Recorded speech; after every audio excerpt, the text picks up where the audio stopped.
मेरा नाम डॉक्टर आशिक हुसैन जतोई है। करंटली मैं शहीद बेनज़ीर भुट्टो यूनिवर्सिटी के शोबे केमिस्ट्री में असिस्टेंट प्रोफेसर के तौर पे काम कर रहा हूँ और इसके अलावा यहाँ पर मैं क्वालिटी इन्हांसमेंट सेल QEC का डायरेक्टर भी हूँ। मेरा ताल्लुक़ जो है वो ज़िला खैरपुर के एक पसमानदा इलाके से है जिसको दे बुगरो के नाम से जाना जाता है।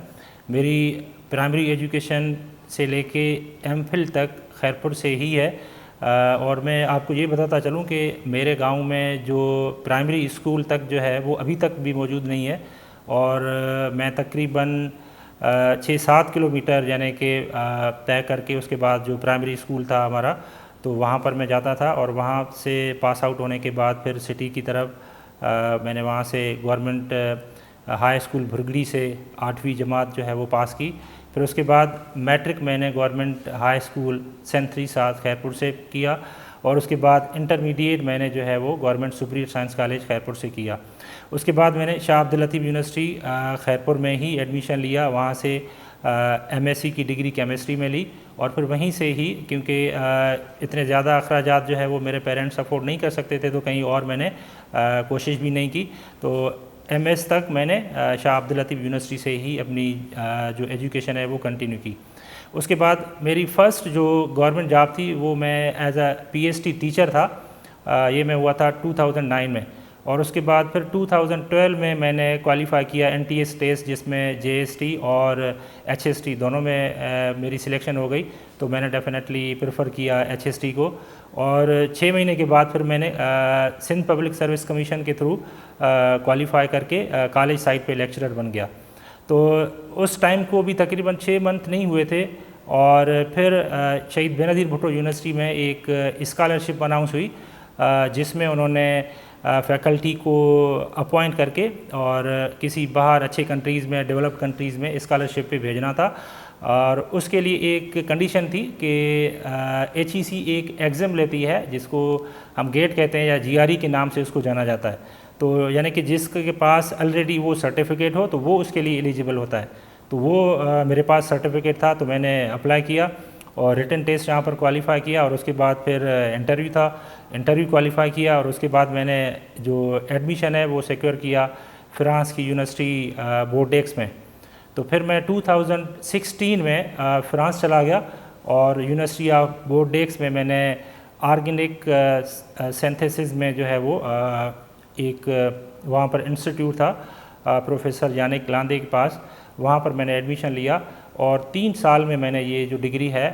वो अल्हम्दुलिल्लाह कंप्लीट की और 2019 में फिर वापस आके मैंने ये यूनिवर्सिटी शहीद बेनज़ीर भुट्टो यूनिवर्सिटी ज्वाइन की और अभी तक मैं यहाँ पर जो है वो एज अ असिस्टेंट प्रोफेसर और जैसे कि मैंने बताया कि मुझे एक एडिशनल चार्ज भी है क्वालिटी इन्हांसमेंट सेल की, उसका भी मैं डायरेक्टर हूँ। अच्छा, तो ये जो स्टोरी है ये बताने का मेरा जो मकसद है वो ये है कि बहुत सारे ऐसे लोग कहते हैं कि जब आप ज़्यादा हार्ड वर्क करते हैं तो उसका रिटर्न या उसका फल आपको नहीं मिलता। यहाँ पर सारी चीज़ें सिफारिश पे होती हैं या पैसों पे होती हैं, तो डेफ़िनेटली कहीं पर ऐसे होता भी होगा। लेकिन मैं अपना एग्जांपल आपको दे दूं कि जैसे कि मैंने आपको बताया कि मेरा जो विलेज था वहाँ पर ना तो कोई बेसिक फैसिलिटीज़ थी और दूसरी मज़े की बात ये कि मेरे जो अबू थे वो फार्मर और पियान थे। यानी कि आप जब भी किसी को ये चीज़ें बताते हैं तो कोई यकीन नहीं करता कि ऐसे भी क्या पॉसिबल है कि जो कि ख़ुद हायर एजुकेशनल इंस्टीट्यूशन में न पढ़ा हो बंदा और जिसके पास इतने वसाइल भी ना हो और उनके बेटे जो हैं वो इन अंधेरों से निकल के और रोशनियों के शहर में जाके यानी कि जो बड़े बड़े लोगों का ख्वाब होता है वहाँ से एजुकेशन हासिल कर सके। तो मेरे पास ना कोई चिट थी ना पैसे थे। तो ये सारी चीज़ें यानी कि आप जब कंटिन्यूसली यानी कि एक चीज़ के साथ चलते हैं, हार्ड वर्क करते हैं तो डेफ़िनेटली किस्मत भी आपका साथ तब देती है। लेकिन जब आप ये सोचेंगे कि नहीं ये नहीं हो सकता ऐसे तो फिर डेफ़िनेटली नहीं होगा। लेकिन मैंने ये आपको